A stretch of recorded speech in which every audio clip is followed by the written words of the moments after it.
ಕುಮಟಾ ತಾಲೂಕಿನ ದೇವಿಗಿರಿ ಗ್ರಾಮ ಪಂಚಾಯತ್ ವ್ಯಾಪ್ತಿಯ ಕಲಬಾಗ ಗ್ರಾಮ ಪಂಚಾಯತ್ ಸಭಾಭವನದಲ್ಲಿ ಉತ್ತರ ಕನ್ನಡ ಜಿಲ್ಲಾ ವಿಶೇಷಚೇತನರ ಹಾಗೂ ಪಾಲಕರ ಒಕ್ಕೂಟ ಹಾಗೂ ಸಂಜೀವಿನಿ ವಿಭಾಗದ ಸಂಯುಕ್ತ ಆಶ್ರಯದಲ್ಲಿ ಉಚಿತ ವೈದ್ಯಕೀಯ ಶಿಬಿರವನ್ನು ಹಮ್ಮಿಕೊಳ್ಳಲಾಗಿತ್ತು. ಉಚಿತ ವೈದ್ಯಕೀಯ ಚಿಕಿತ್ಸಾ ಶಿಬಿರವನ್ನು ಮಂಗಳೂರಿನ ಕೆಎಸ್ ಆಸ್ಪತ್ರೆಯ ಎಲುಬು ಮತ್ತು ಕೀಲು ತಜ್ಞ ಡಾಕ್ಟರ್ ವಿಕ್ರಮ್ ಶೆಟ್ಟಿ ಉದ್ಘಾಟಿಸಿದರು.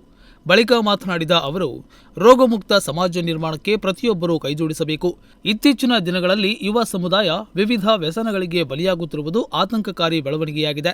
ಇದನ್ನ ನಿಯಂತ್ರಿಸಬೇಕಾದ ಜವಾಬ್ದಾರಿ ನಮ್ಮ ಮೇಲಿದೆ ಎಂದು ಹೇಳಿದರು. ಸೂಚನೆಗಳನ್ನು ಕೊಡ್ತೇವೆ.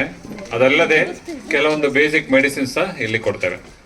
ಇದಾದ ಮೇಲೆ ನಿಮಗೆ ಹೆಚ್ಚಿನ ಮುಂದುವರಿದ ಚಿಕಿತ್ಸೆ ಏನಾದರೂ ಬೇಕಾದಲ್ಲಿ ನಮ್ಮ ಆಸ್ಪತ್ರೆಯಲ್ಲಿ ಅದು ಬಂದಲ್ಲಿ ಅದಕ್ಕೆ ಬೇಕಾಗುವಂತ ಮುಂದುವರಿದ ಚಿಕಿತ್ಸೆಯನ್ನು ನಿಮಗೆ ಕೊಡಲು ನಾವು ಅದಕ್ಕೆ ಬೇಕಾಗುವಂತ ಏನೇನು ಮಾಹಿತಿ ಬೇಕು, ಅದಕ್ಕೆ ಬೇಕಾಗುವಂತ ಏನೇನು ಫರ್ದರ್ ಟ್ರೀಟ್ಮೆಂಟ್ ಅಥವಾ ಗೈಡೆನ್ಸ್ ಏನೇನು ಬೇಕು ಅದನ್ನು ಕೊಡ್ತೇವೆ. ಇದಲ್ಲದೆ ನಮ್ಮ ಆಸ್ಪತ್ರೆಯಲ್ಲಿ ನಿಮಗೆ ಯಶಸ್ವಿನಿ, ವಿವಿಧ ಸರ್ಕಾರದ ವಿವಿಧ ಯೋಜನೆಗಳು ಅಥವಾ ಆಯುಷ್ಮಾನ್ ಭಾರತ್ ಅಥವಾ ESI ಈ ಎಲ್ಲ ಸ್ಕೀಮ್ಗಳಲ್ಲಿ ಜನರಲ್ ವಾರ್ಡ್ನಲ್ಲಿ ಉಚಿತವಾಗಿ ನಿಮಗೆ ಹೆಚ್ಚಿನ ಇದಕ್ಕೆ ಸಿಗ್ತದೆ.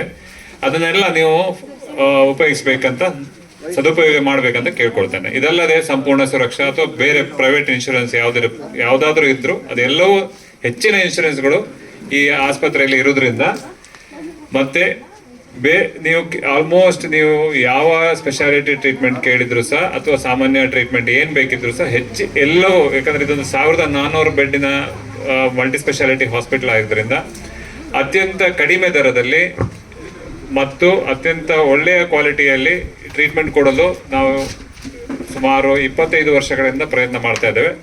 ಈ ಥರ ಅಲ್ಲಲ್ಲಿ ಬಂದು ಹಳ್ಳಿಗಳಲ್ಲಿ 1 ಅಥವಾ 2 ದಿನ ವಾಸ್ತವ್ಯ ಮಾಡಿ, ಒಂದು ಬೆಳಿಗ್ಗೆ ಒಂದು ದಿವಸ ಇಲ್ಲಿ ಕ್ಯಾಂಪ್ ಮಾಡೋದು, ಇನ್ನು ನಾಳೆ ಭಟ್ಕಳದಲ್ಲಿದೆ, ಆ ಥರ ಬೇರೆ ಬೇರೆ ಕಡೆಯಲ್ಲಿ ಕ್ಯಾಂಪ್ ಸುಮಾರು 15-20 ವರ್ಷದಿಂದ ಮಾಡ್ತಾ ಇದ್ದೇವೆ. ಈ ಥರ ಬಂದಾಗ ಅಂದ್ರೆ ಕೆಲವರಿಗೆ ಬೇರೆ ಬೇರೆ ಕಾರಣದಿಂದ ಅಲ್ಲಿಗೆ ಬರ್ಲಿಕ್ಕೆ ಆಗದಿದ್ದವರಿಗೆ ಸಹ ಇಲ್ಲಿ ಸ್ಕ್ರೀನಿಂಗ್ ಮಾಡಿ ಮುಂದುವರಿದ ಚಿಕಿತ್ಸೆಗೆ ಮಾತ್ರ ಅಲ್ಲಿಗೆ ಬರಬೇಕಾಗ್ತದೆ. ಪತ್ರಕರ್ತ ಸದಾನಂದ ದೇಶಭಂಡಾರಿ ಮಾತನಾಡಿ, ಸದೃಢರಾದ ನಾವುಗಳೇ ಇಂತಹ ಕಾರ್ಯಕ್ರಮಗಳನ್ನು ಸಂಯೋಜಿಸಲು ಹಿಂಜರಿಯುವಂತಹ ಕಾಲಘಟ್ಟದಲ್ಲಿ ಅಂಗವಿಕಲ ಸಂಘಟನೆಯವರು ಮಾಡುವ ಇಂತಹ ಕಾರ್ಯಕ್ರಮಗಳು ಶ್ಲಾಘನೀಯವಾಗಿದೆ. ಇಂತಹ ಕಾರ್ಯಕ್ರಮಗಳಿಗೆ ದಾನಿಗಳು ಹೆಚ್ಚೆಚ್ಚು ಸಹಕಾರ ನೀಡುವ ಮೂಲಕ ವಿಕಲಚೇತನರನ್ನು ಪ್ರೋತ್ಸಾಹಿಸಬೇಕು ಎಂದು ಹೇಳಿದರು.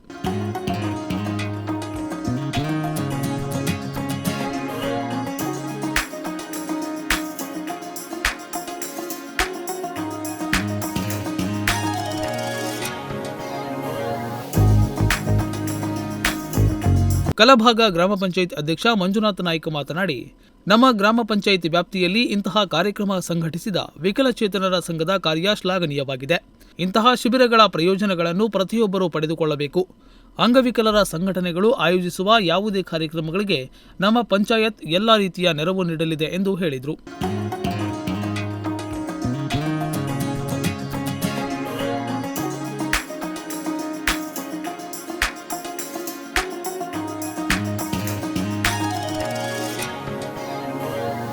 ಅಂಗವಿಕಲರ ಸಂಘದ ಜಿಲ್ಲಾಧ್ಯಕ್ಷ ಪ್ರವೀಣ್ ಕುಮಾರ್ ಆರ್ ಶೆಟ್ಟಿ ಪ್ರಾಸ್ತಾವಿಕವಾಗಿ ಮಾತನಾಡಿ, ಅಂಗವೈಕಲ್ಯ ನಮಗೆ ಹುಟ್ಟಿನಿಂದಲೇ ಬಂದಿದ್ದರೂ ಅದನ್ನ ಮೆಟ್ಟಿ ನಿಲ್ಲುವ ಸಾಮರ್ಥ್ಯವನ್ನ ನಾವು ಹೊಂದಿದ್ದೇವೆ. ನಮ್ಮನ್ನು ಹೀನಾಯವಾಗಿ ನಡೆಸಿಕೊಳ್ಳಬೇಡಿ.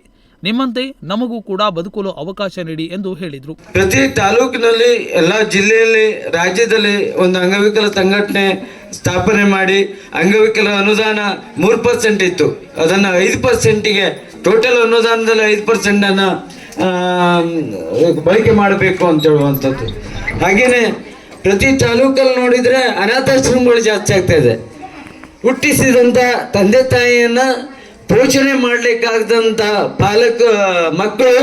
ಮಕ್ಕಳನ್ನ ತಂದೆ ತಾಯಿಯನ್ನ ಅನಾಥಾಶ್ರಮದಲ್ಲಿ 25,000 1 ಲಕ್ಷನೋ ಡೆಪಾಸಿಟ್ ಅಮೌಂಟ್ ಇಟ್ಟು ಅಲ್ಲಿ ಅವ್ರನ್ನ ಪಾಲನೆ ಮಾಡಲಿಕ್ಕಾಗಿದೆ. ಹಾಗಾದರೆ ಹುಟ್ಟಿಸಿದಂಥ ತಂದೆ ತಾಯಿಯನ್ನ ಸಾಕ್ಲಿಕ್ಕಾಗದೇ ಇದ್ದಂಥ ಮಕ್ಕಳು ಯಾಕೆ ಅಂತ ಹೇಳುವಂಥದ್ದು ಈಗಾಗಲೇ ಕೇಂದ್ರ ಸರ್ಕಾರದ ಆದೇಶವನ್ನು ಹೊರಡಿಸಿದೆ. ಮಕ್ಕಳು ತಂದೆ ತಾಯಿಯನ್ನು ಪೋಷಣೆ ಮಾಡದೇ ಇದ್ರೆ ಅವರ ಟೋಟಲ್ ಆಸ್ತಿಯ 50% ಸರ್ಕಾರಕ್ಕೆ ವಹಿಸಬೇಕು ಅನ್ನುವಂಥದ್ದೊಂದು ಸರ್ಕಾರಿ ಆದೇಶವನ್ನೇ ಹೊರಡಿಸಿದ್ದಾರೆ. 185ಕ್ಕೂ ಹೆಚ್ಚು ಶಿಬಿರಾರ್ಥಿಗಳು ಶಿಬಿರದ ಪ್ರಯೋಜನವನ್ನ ಪಡೆದರು. ಗ್ರಾಮ ಪಂಚಾಯತ್ ಅಧಿಕಾರಿ ಪ್ರಜ್ಞಾಡಿ ಕೊಂಕಣ ಎಜುಕೇಷನ್ ಶಿಕ್ಷಣ ಸಂಸ್ಥೆಯ ರಾಮಕೃಷ್ಣ ಶಾನಭಾಗ, ಕೆಆರ್ಎಸ್ ಪಕ್ಷದ ತಾಲೂಕು ಉಪಾಧ್ಯಕ್ಷ ವೆಂಕಟೇಶ್ ಕೋಡಿಯಾ, ದಯಾನಿಲಯ ಶಾಲೆಯ ಸದಸ್ಯ ಬಾಲಕೃಷ್ಣ ಕೊರಗಾಂವ್ಕರ್, ದೇವಗಿರಿ ಗ್ರಾಮ ಪಂಚಾಯಿತಿ ವ್ಯಾಪ್ತಿಯ ಪುನರ್ವಸತಿ ಕಾರ್ಯಕರ್ತರು ಹಾಗೂ ಕುಮಟಾ ಪುರಸಭೆಯ URW ಕಾರ್ಯಕರ್ತರು ಹಾಗೂ ಇತರರು ಉಪಸ್ಥಿತರಿದ್ದರು. Nudisiri news desk, Honnavar.